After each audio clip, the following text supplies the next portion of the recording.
Hello everybody, welcome to another virtual book club.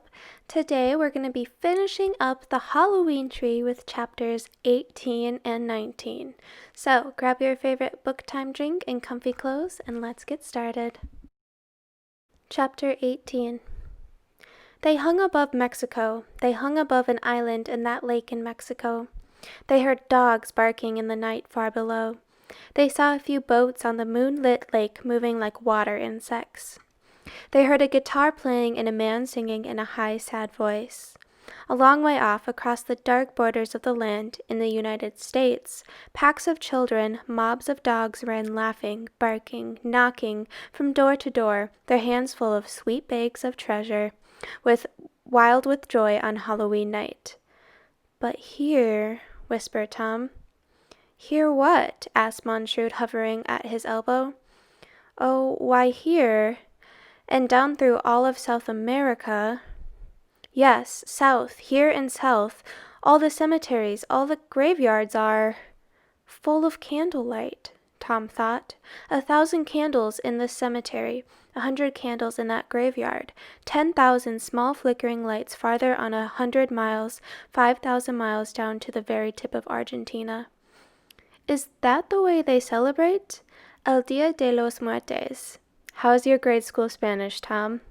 "The Day of the Dead Ones? Caramba, sí! Kite disassemble."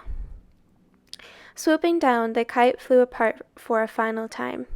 The boys tumbled on the stony shore of the quiet lake. Mist hung over the waters. Far across the lake they could see an unlit tomb yard. There were, as yet, no candles burning in it. Out of the mists, a dug-out canoe moved silently without oars, as if the tide touched it across the waters. A tall figure in a gray winding sheet stood motionless in one end of the boat. The boat nudged the grassy shore softly. The boys gasped, for, as far as they could tell, only darkness was cupped inside the hood of the shrouded figure. Mr. Montrud?" They knew it had to be him, but he said nothing. Only the faintest firefly of a grin flickered within the cowl. A bone hand gestured. The boys stumbled into the boat. "Shh," whispered a voice from the empty hood. The figure gestured again, and touched by wind, they blew across the dark waters under a night filled with the billion never-before-seen fires of the stars. Far off on that dark island, there was a prickle of guitar sound. A single candle was lit in the graveyard. Somewhere, someone blew a musical sound on a flute. Another candle was lit among the tombstones. Someone sang a single word of a song. A third candle was touched to life by a flaming match. And the faster the boat moved, the more guitar notes sounded and the more candles were lit high among the mounds of the stony hills. 1,000, 100, 1,000 candles flared until it looked as if the great Andromeda star had fallen out of the sky and tilted itself to rest here in the middle of almost midnight Mexico. The boat struck the shore. The boys, surprised, fell out. They spun about, but Montrud was gone. Only his winding sheet lay empty in the boat. A guitar called to them. A voice sang to them. A road like a river of white stones and white rocks led them through the town that was like a graveyard, to the graveyard that was like a town. For there were no people in the town. The boys reached the low wall of the graveyard, and then the huge lacework iron great gates. They took hold of the iron rungs and stared in. "Why," gasped Tom, "I never ever seen the like." For now they knew why the town was empty. Because the graveyard was full. By every grave was a woman kneeling to place gardenias or azaleas or marigolds in a frame upon the stone. By every grave knelt a daughter who was lighting a new candle, or lighting a candle that just had blown out. By every grave was a quiet boy with bright brown eyes, and in one hand a small papier-mâché funeral parade glued to a shingle, and in the other hand a papier-mâché skeleton head which rattled with rice or nuts inside. "Look," whispered Tom. There were hundreds of graves. There were hundreds of women. There were hundreds of daughters. There were hundreds of sons, and hundreds upon thousands of candles. The whole graveyard was one swarm of candleshine, as if a population of fireflies had heard of a great conglomeration and had flown here to settle in, and flame upon the stones and the light brown faces and the dark eyes and the black hair. Boy, said Tom half to himself. At home, we never go to the graveyard, except maybe Memorial Day, once a year, and then at high noon, full sun, no fun. This is fun. Sure, yelled someone. Mexican Halloweens are better than ours. For on every grave were plates of cookies shaped like funeral priests or skeletons or ghosts, waiting to be nibbled by living people? Or by ghosts that might come along toward dawn, hungry and forlorn? No one knew. No one said. And each boy inside the graveyard, next to his sister and mother, put down the miniature funeral on the grave, and they could see the tiny candy person inside the tiny wooden coffin placed before a tiny altar with tiny candles. And around the tiny coffin stood tiny altar boys with peanuts for heads and eyes painted on the peanut shells. Before the altar stood a priest with a corn nut for a head and a walnut for a stomach. And on the altar was a photograph of the person in the coffin, a real person once, remembered now. Better and still better, whispered Ralph. Cuervos, sang a far voice up the hill. Inside the graveyard voices echoed the song. Leaning against the graveyard walls, some with guitars in their hands or bottles, were the men of the village. Cuervos de los Muertes, sang the faraway voice. Cuervos de los Muertes, sang the men in the shadows inside the gate. Skulls, translated Tom, the skulls of the dead. Skulls, sweet sugar skulls, sweet candy skulls, the skulls of the dead, sang the voice coming close now. And down the hill, treading softly in shadow, came a hunchbacked vendor of skulls. No, not hunched, said Tom half aloud. A whole load of skulls on his back, cried Ralph. Sweet skulls, sweet white crystal sugar candy skulls, sang the vendor, his voice hidden under a vast sombrero. But it was Montrude's voice that sweetly piped, and carried from a long bamboo over his shoulder hung on black threads were dozens and scores of sugar skulls as big as their own heads, and each skull was inscribed. Names, names, sang the old vendor. Tell me your name. I give you your skull. Tom, said Tom. The old man plucked forth a skull. On it, in huge letters, was written, Tom. Tom took and held his own name, his own sweet edible skull in his fingers. Ralph. And a skull with the name Ralph written on it was tossed forth. Ralph caught it, laughing. In a swift game, the bony hand plucked, tossed white skull after skull sweetly on the cool air. Henry Hank, Fred, George, Hackles, J.J., Wally. The boys bombarded, squealed, and danced about, pelted with their own skulls and their proud names sugar encrusted upon each white brow of those skulls. They caught and almost dropped this splendid bombardment. They stood, mouths wide open, staring at the sugar dust sweets in their gummy hands. And from within the graveyard, way-high male soprano voices sang, Roberto, Maria, Conchita, Thomas, Calverna, sweet candy bones to eat. Your skull on the snow-white, sweet skull. You hurry down the street, you buy from the piled hide white hills in the square, buy and eat. Chew your name, what a treat. The boys lifted the sweet skulls in their fingers. Bite the T and the O and the M, Tom. Chew the H, swallow A, digest N, choke on K, Hank. Their mouths watered. But was it poison they held? Would you guess such happiness, such joy, as each boy dines on darkness, makes a meal of the night? What delight! Snap a bite, go ahead, munch that fine candy head. The boys tapped the sweet candy names to their lips, and were about to bite when, Olé! A mob of Mexican boys ran up yelling their names, seizing at skulls. Thomas! And Tom saw Thomas run off with his name's skull. Hey, said Tom, he sort of looked like me. Did he? Said the vendor of skulls. Enrique! Shouted a small Indian boy, seizing Henry Hank's skull. Enrique pelted down the hill. He looked like me, said Henry Hank. He did, said Montrude. Quick, boys, see what they're up to. Hold on to your sweet craniums and get. The boys jumped, for at that very moment an explosion hit the streets below in the town, then another explosion and another. Fireworks. The boys took a last look in the flowers, the graves, cookies, foods, skulls upon graves, miniature funerals with miniature bodies in coffins, at candles, crouched women, lonely boys, girls, men, then whirled and exploded down the hill toward the firecrackers. Into the plaza, Tom and Ralph and all the other costume boys raced panting. They jolted to a halt and danced about as 1,000 miniature firecrackers banged on around their shoes. The lights were on, suddenly the shops were open, and Thomas and Jose Juan and Enrique were lighting and tossing the firecrackers with yells. "Hey, Tom! From me, Thomas!" Tom saw his own eyes glinting from the wild boy's face. "Hey, Henry! This from Enrique! Bang! JJ, this bang! From Jose Juan!" "Oh, this is the best Halloween of all," said Tom, and it was. For never in all their wildest travels had so much happened to be seen, smelled, and touched. In every alley and door and window were mounds of sugar skulls with beautiful names.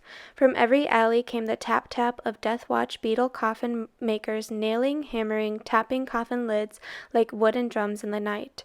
On every corner were stacks of newspapers with pictures of the mayor and his body painted in like a skeleton, or the president and his body all bones, or the loveliest maiden dressed like a xylophone and death playing a tune on her musical ribs.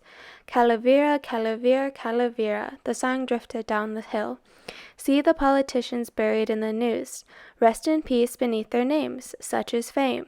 See the skeletons struggling, standing high on each other's shoulders, preaching sermons, wrestling, playing soccer. Little runners, little jumpers, little skeletons that leap about and fall. Did you ever dream that death could be whittled down so very small? And the song was true. Wherever the boys looked were the miniature acrobats, chimpanzee performers, basketball players, priests, jugglers, tumblers, but all were skeletons hand to hand, bony shoulder to shoulder, and all small enough for you to carry in your fingers.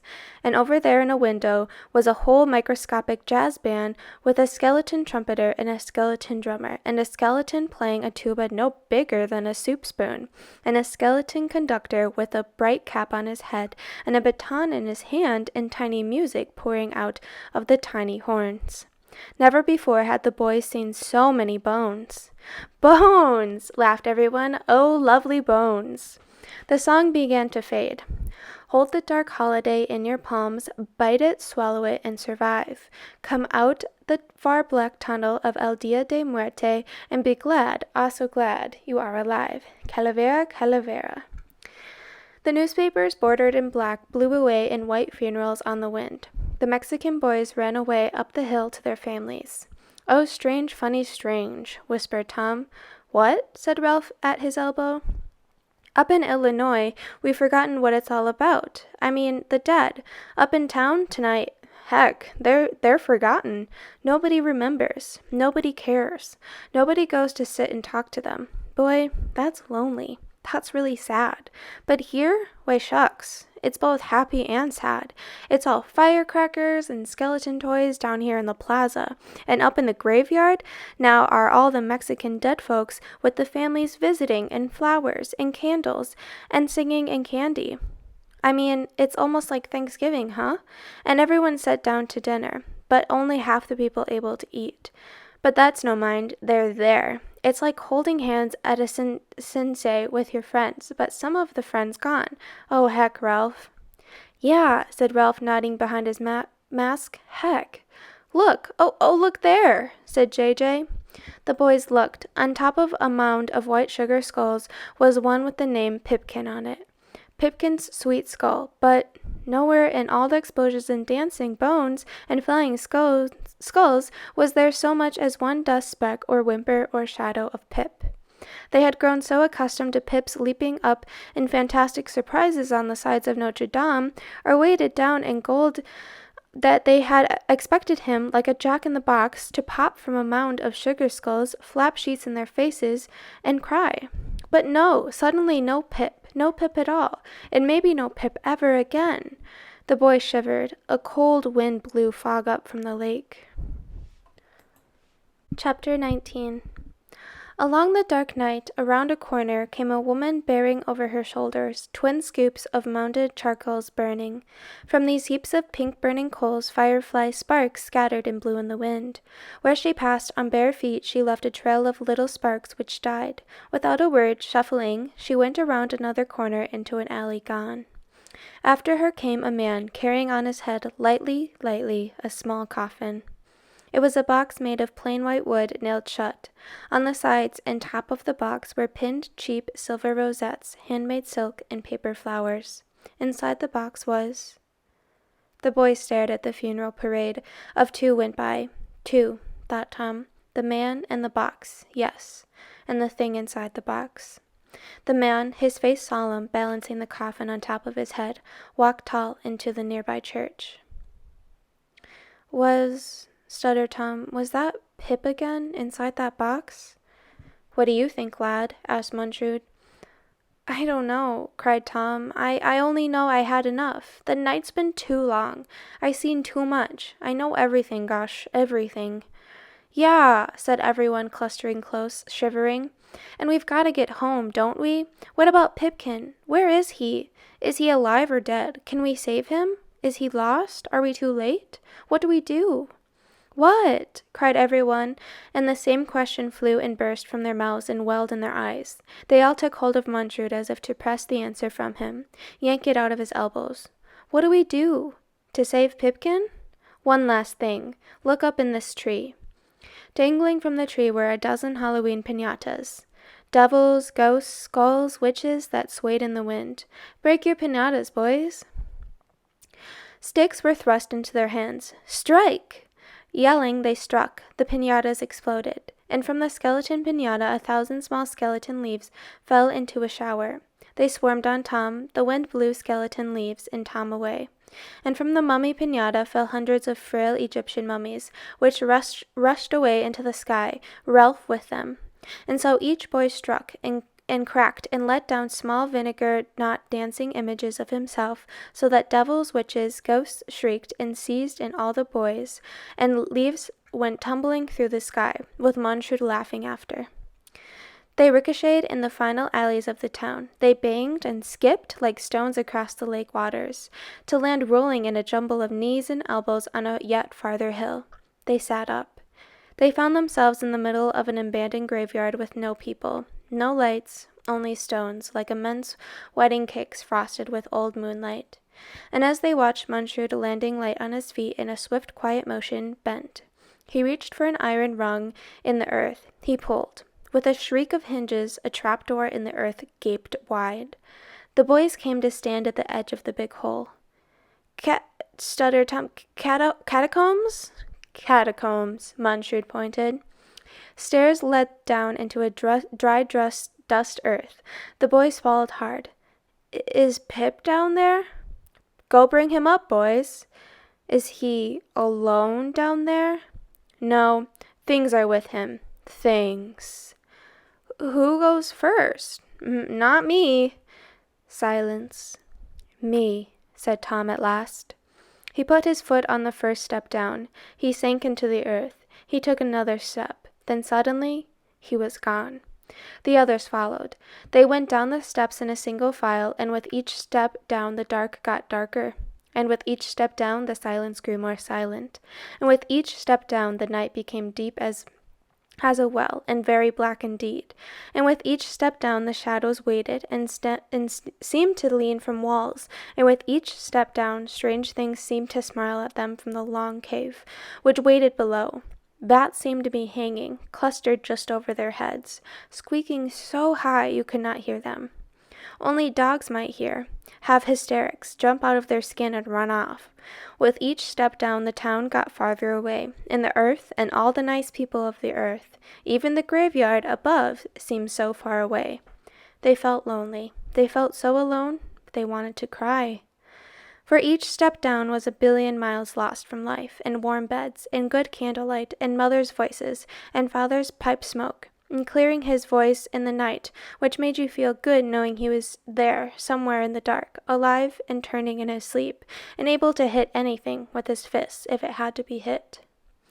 Each stepped down, and at last, at the bottom of the stairs, they peered into the long cave, the long hall. And all the people were there and very quiet. They had been quiet for a long time. Some of them had been quiet for 30 years. Some of them had been quiet for 40 years. Some had been completely mum for 70 years. "There they are," said Tom. "The mummies?" someone whispered. "The mummies." A long line of them standing against the walls, 50 mummies standing against the right wall, 50 mummies standing against the left wall, and 4 mummies waiting at the far end in the dark. 104 dry as dust mummies, more alone than they, more lonely than they might ever feel in life. Abandoned here, left below, far from dog barks and fireflies and the sweet singing of men and guitars in the night. "Oh boy," said Tom, "all those poor people. I heard of them." "What?" "Their folks couldn't pay the rent on their graves, so the gravedigger dug up these people and put them down here. The earth is so dry it makes mummies out of them. And look, see how they're dressed?" The boys looked and saw some of the ancient people were dressed like farmers, and some like peasant maids, and some like businessmen in old dark suits, and one even like a bullfighter in his dusty suit of lights. But inside their suits there were all thin bones, and skin, and spiderweb, and dust that shook down through their ribs, if you sneezed and trembled them. What's that? What's what?" "Sssst." Everyone listened. They peered into the long vault. All the mummies looked back with empty eyes. All the mummies waited with empty hands. Someone was weeping at the far end of the long, dark hall. "Oh," came the sound. "Oh," came the crying. "Ee," and the small voice wept. Why, that's Pip. Only heard him cry once, but that's him, Pipkin, and he's trapped there in the catacomb." The boys stared, and they saw 100 feet away, crouched down in a corner, trapped in the most distant part of the catacomb, a small figure that moved. The shoulders twitched, the head was bent and covered with trembling hands, and behind the hands, the mouth wailed and was afraid. "Pipkin?" The crying stopped. "Is that you?" whispered Tom. A long pause, a trembled insuck of breath, and then, "Yes." "Pip, for Krya, what are you doing there?" "I don't know." "Come out." I can't. I'm afraid." "But, Pip, if you stay there—" Tom paused. "Pip," he thought, "if you stay forever. You stay with all the silence and the lonely ones. You stand in the long line and tourists come and look at you and buy tickets to look at you some more. You—" "Pip," said Ralph behind his mask, "you gotta come out." "I can't," Pip sobbed. "They won't let me." "They?" But they knew he meant the long line of mummies. In order to get out, he would have to run the gauntlet between the nightmares, the mysteries, the dreadful ones, the dyers, and the haunts. "They can't stop you, Pip." Pip said, "Oh, yes, they can." "Can," said echoes deep in the catacomb. "I'm afraid to come out." "And we're," said Ralph. "Afraid to go in," thought everyone. "Maybe if we choose one brave one," said Tom, and stopped. For Pipkin was crying again, and the mummies waiting, and the night so dark in the long tomb that you would sink right through the floor if you stepped on it, and never move again. The floor would seize your ankles and the bony marble, and hold you until the freezing cold froze you into a dry dust statue forever. "Maybe if we went in a mob, all of us," said Ralph, and they tried to move. Like a big spider with many legs, the boys tried to cram through the door. 2 steps forward, 1 step back. 1 step forward, 2 steps back. "Oh," wept Pipkin, at which sound they all fell upon themselves, gibbering and scrambled and yelling their dyers and frights back to the door. They heard an avalanche of heartbeats, bang pains in their chests. "Oh my gosh, what we gonna do? Him afraid to come, us afraid to go? What?" wailed Tom, behind them, leaning against the wall. was Montrude, forgotten. A little candle flame of smile flickered, and went out among his teeth. Here, boys, save him with this. Montrude reached into his dark cloak and brought forth a familiar white sugar candy skull, across the brow of which was written, Pipkin. Save Pipkin, lads, strike a bargain. With who? With me and the others unnamed. Here, break this skull in 8 delicious bites, boys. Hand them round. P for you, Tom and I for you, Ralph and half of the other P for you, Hank the other half for you, JJ and some for the K for you, boy, and some for you, and here's the I and final N. Touch the sweet bits, lads. Listen. Here's the dark deal. Do you truly want Pipkin to live? Such a fury of protest burst forth at this. Montrude was fair driven back by it. The boys barked like dogs against his so much as questioning their need for Pip's survival. There, he curried away. I see what you mean. Well then, will each of you give 1 year from the end of your life, boys? What? Said Tom. I mean it, boys, 1 year, 1 precious year from that far-burned candle end of your life. With 1 year apiece you can ransom dead Pipkin. A year? The whisper, the murmur, the appalling sum of it ran among them. It was hard to grasp. A year, so far away, was no year at all. Boys of 11, 12, cannot guess a man of 70. A year? A year? Why, sure, why not? Yes. Think, boys, think. This is no idle bargain struck with nothing. I mean it. It is true and a fact. It is a grave condition you make, and a grave bargain you strike. 1 year each of you must promise to give. You won't miss the year now, of course, for you are very young, and I see by touching your minds you cannot even guess the final situation.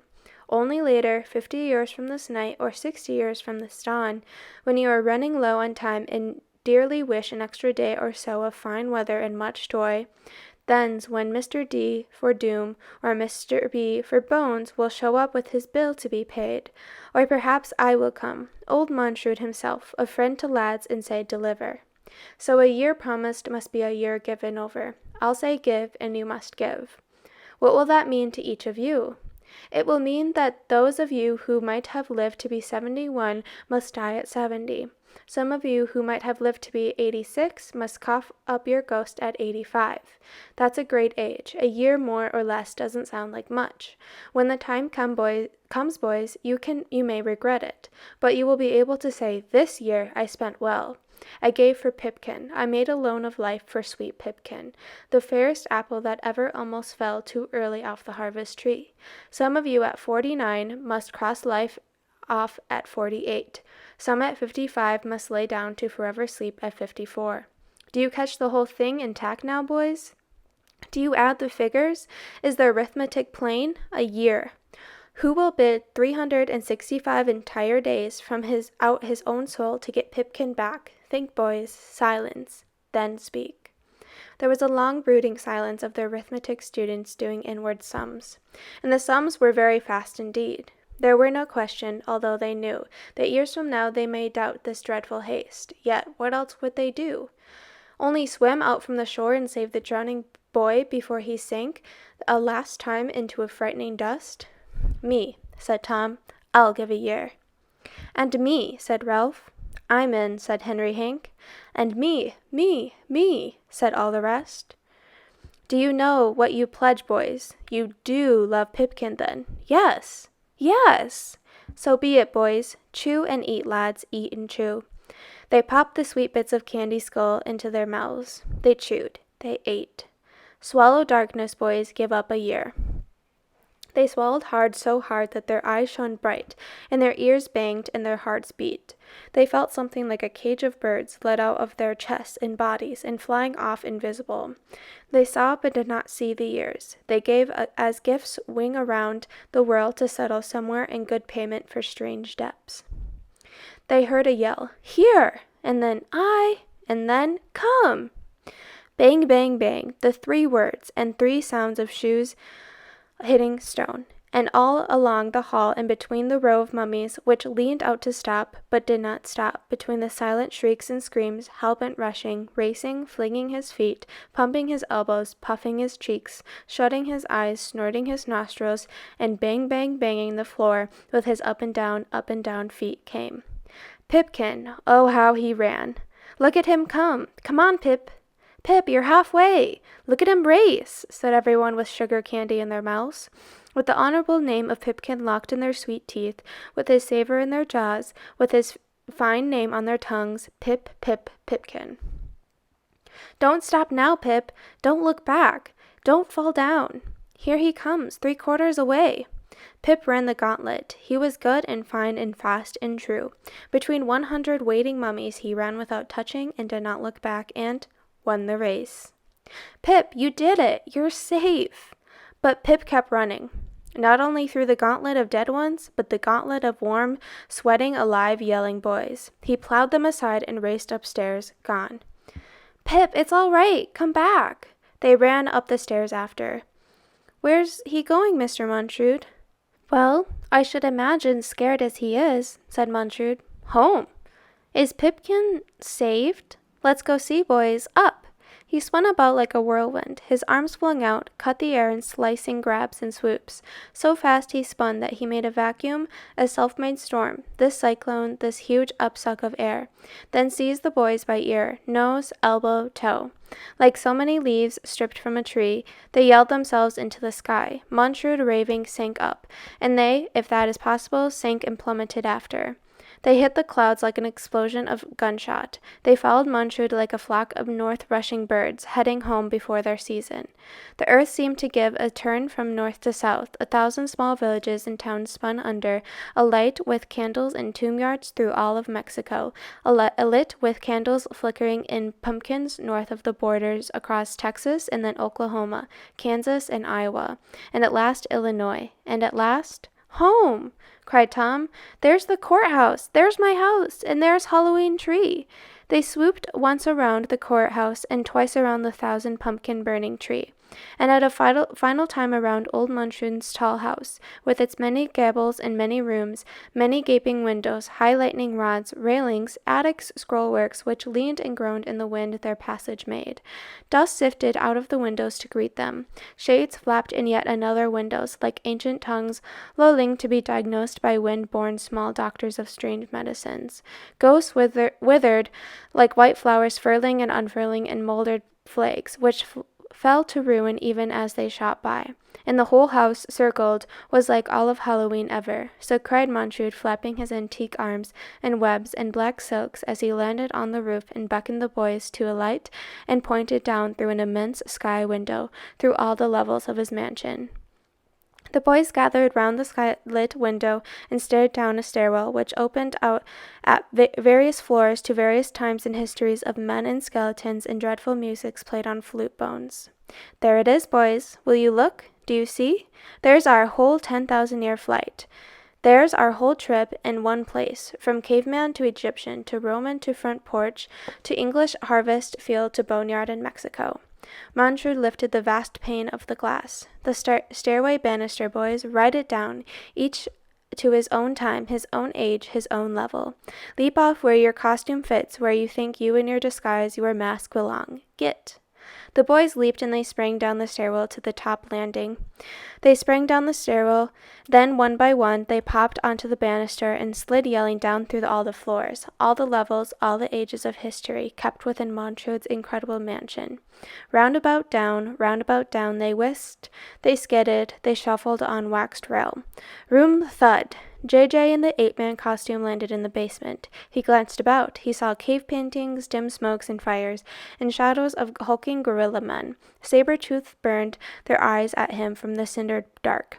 Down around rush went Ralph, the Egyptian mummified boy, bandaged for all ages to land on the first floor where Egyptian hieroglyphs strutted in armies of symbol with squadrons of ancient birds in skies, and flocks of beast gods and scuttling golden beetles, rolling dung balls down history.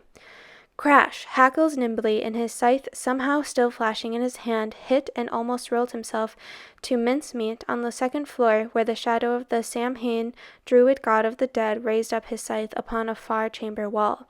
Bang! George Smith, a Greek ghost, a Roman haunt, landed on the third floor near tar-painted porches, which glued old wandering spirits to the sill. Thud! Henry Hank the witch plopped down in the fourth landing amid witches leaping bonfires in English, French, German countrysides. Fred Fryer? The fifth floor took him in a heap. The beggar landing among sounds of beggars, begging in the country roads of Ireland, starving.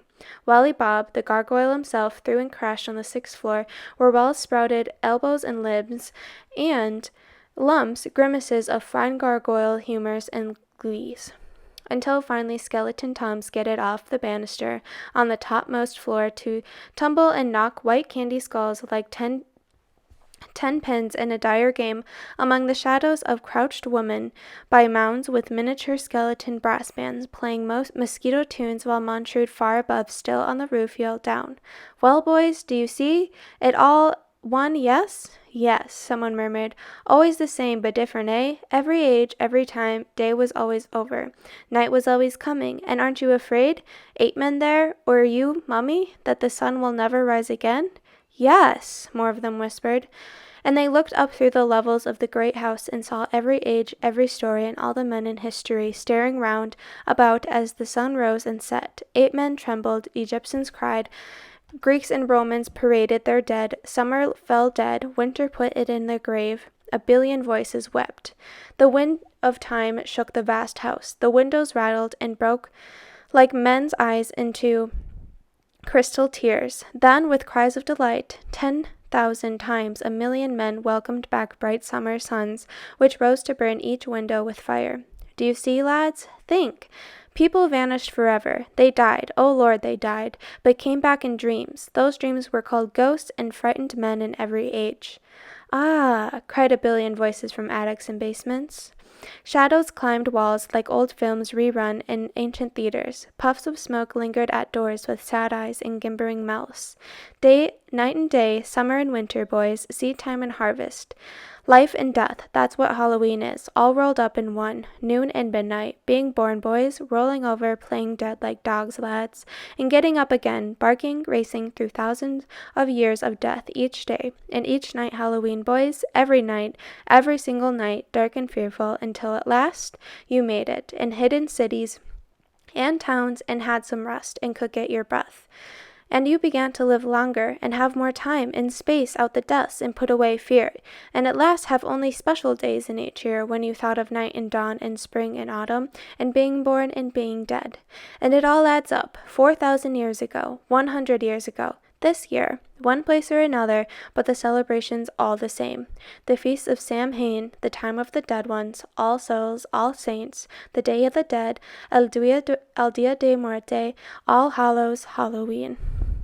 The boys sent their frail voices up through the levels of time, from all the countries and all the ages, naming the holidays which were the same. Good, lads, good. Far off the town clock struck 11:15. Almost midnight, boys. Halloween's almost over. But, cried Tom, what about Pipkin? We followed him through history, burying him, digging him up, walking him in parades, crying him in wakes. Is or isn't he alive? Yeah, said everyone. Did we save him? Did you, indeed? Montrude stared. They stared with him, across the ravine into a building where lights were going out. That's the hospital, boys. But check his house. The final knock of the night. The last grand trick-or-treat.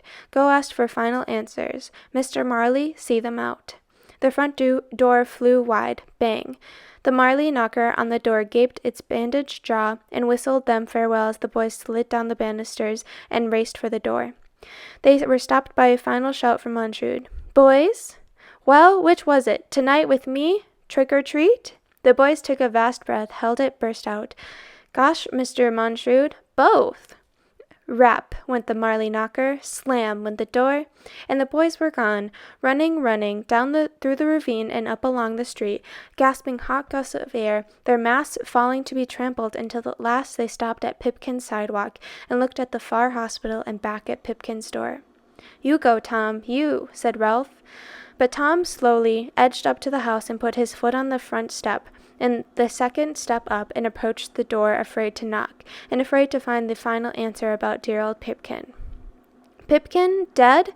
Pipkin in his last funeral? Pipkin? Pipkin gone forever? No. He tapped on the door. The boys waited on the sidewalk. The door opened. Tom went in. There was a long moment of the boys at the sidewalk, standing cold and letting the wind freeze their most awful thoughts. Well? They yelled silently in the house, the shut door, the dark windows. Well, what?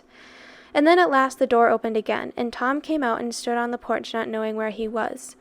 Then Tom looked up and saw his friends waiting for him a million miles off. Tom leaped off the porch yelling, "Oh gosh, oh gosh, oh gosh." He ran along the sidewalk shrieking, "He's okay. He's all right. He's okay. Pipkin's in the hospital. Took his appendix out at 9 tonight. Got it just in time. Doctors say he's great." Pipkin? Hospital? Great? The air jumped out as if each had been punched in the stomach. Then the air went in and out again in a great rave, a yell, a ragged shout of triumph. Pipkin! Oh, Pipkin, Pip! And the boys stood on Pipkin's lawn, in the sidewalk in front of Pipkin's porch and house, and looked the numb curiosity each other as their smiles spread and their eyes watered, and they yelled and the happy tears ran down their cheeks. "Oh boy, oh boy, oh boy," said Tom, exhausted and weeping with happiness. "You can say that again," said someone, and they all said it again, and they all stood there and had a fine happy cry. And since the whole night was turning soupy with tears, Tom looked around, revved them up. "Look at Pipkin's house. Don't it look awful? Tell you what we do." And they ran, each came back, carrying a lit pumpkin, and lined them up on Pipkin's porch rail, where they smiled outrageous smiles to wait for Pipkin to come home. All right, and that's the end of the Halloween tree. Catch me next time for a new book. Until then, I hope you have a great day. Bye!